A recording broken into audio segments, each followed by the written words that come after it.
Władysław Bartoszewski, pisarz, publicysta, historyk i polityk, poznał podczas swojego życia szereg osób ze świata literatury, nauki i dyplomacji. Z wieloma przyjaźnił się, o czym świadczy zachowana do dzisiaj korespondencja oraz książki z dedykacjami, które przekazał Ossolineum. Autorem wielu z nich był Stefan Kisielewski, publicysta, pisarz, kompozytor, powstaniec warszawski. Jego książki publikowane były w drugim obiegu i na Zachodzie, a w ich kolportowaniu pomagał właśnie Bartoszewski. Poznali się i zaprzyjaźnili w latach 60., gdy obaj pracowali w Tygodniku Powszechnym. Bartoszewski był jedną z nielicznych osób, o których Stefan Kisielewski pisał w swoich dziennikach bez złośliwości, chociaż różnili się poglądami na wiele spraw. Kisiel powtarzał na przykład, że powstanie warszawskie, którego uczestnikiem był Bartoszewski, było szaleństwem. W grudniu 1965 roku wpisał mu ironiczną dedykację. Władkowi Bartoszewskiemu w podzięce za udane powstanie. Kisiel. W innej książce, Polityka i sztuka, napisał: Władkowi Bartoszewskiemu życząc wielu grubych dzieł, ale nie protokołów.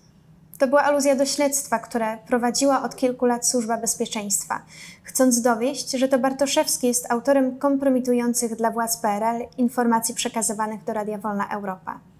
Kiedy jesienią 1970 roku do mieszkania Bartoszewskiego wkroczyło kilkunastu funkcjonariuszy SB i zarekwirowało jego bibliotekę, to Lidia Kisielewska, żona Stefana, przekazała Janowi Nowakowi Jeziorańskiemu wiadomość, że w ich ręce nie wpadło nic, co by mogło zaszkodzić przyjaciołom.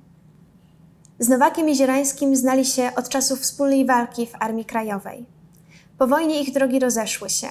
Jeziorańscy pozostali na emigracji, Jan objął dyrekcję rozgłośni polskiej Radia Wolna Europa, a Bartoszewski trafił do stalinowskiego więzienia w Polsce.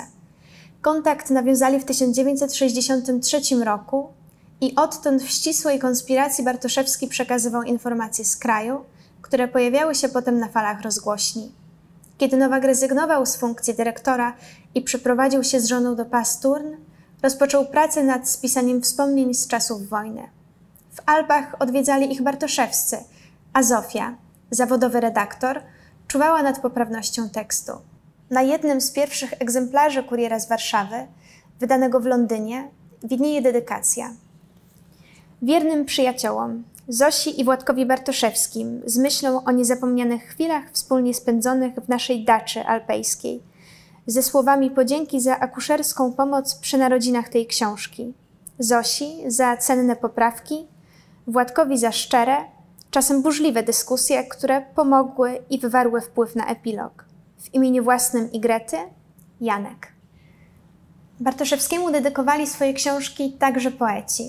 Jednym z nich był Antoni Słonimski, współtwórca grupy Skamander, felietonista, autor tekstów kabaretowych.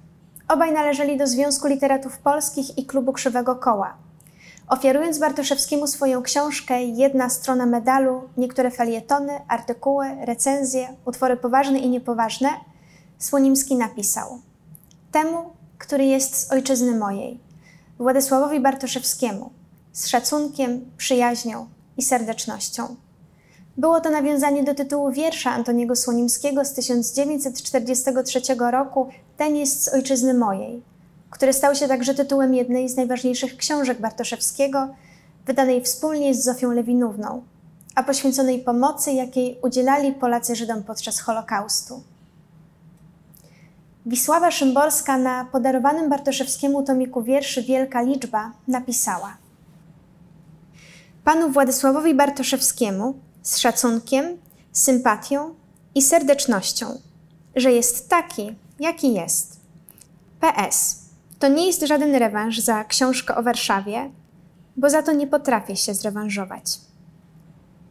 Chodziło o książkę 1859 dni Warszawy, w której Bartoszewski opisał dzień po dniu 5 lat okupacji stolicy. Wśród polityków, którzy ofiarowali Władysławowi Bartoszewskiemu swoje książki, był Tadeusz Mazowiecki, publicysta i działacz społeczny, pierwszy niekomunistyczny premier powojennej Polski. Wręczył Bartoszewskiemu swoje wspomnienia z obozu w Jaworzu, gdzie w stanie wojennym obaj byli internowani.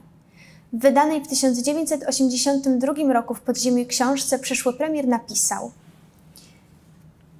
Władysławowi Bartoszewskiemu, który coś niecoś w tej historii odegrał. Z serdecznością, Tadeusz M. Zasługi Bartoszewskiego docenił także przywódca duchowy i polityczny Tybetu Tenzin Gyatso, XIV Dalaj Lama. W książce, którą podarował mu w 1994 roku, napisał: Na pamiątkę wielkiemu uczonemu Władysławowi Bartoszewskiemu z intencją niesienia pomocy innym, od mnicha podążającego za Buddą.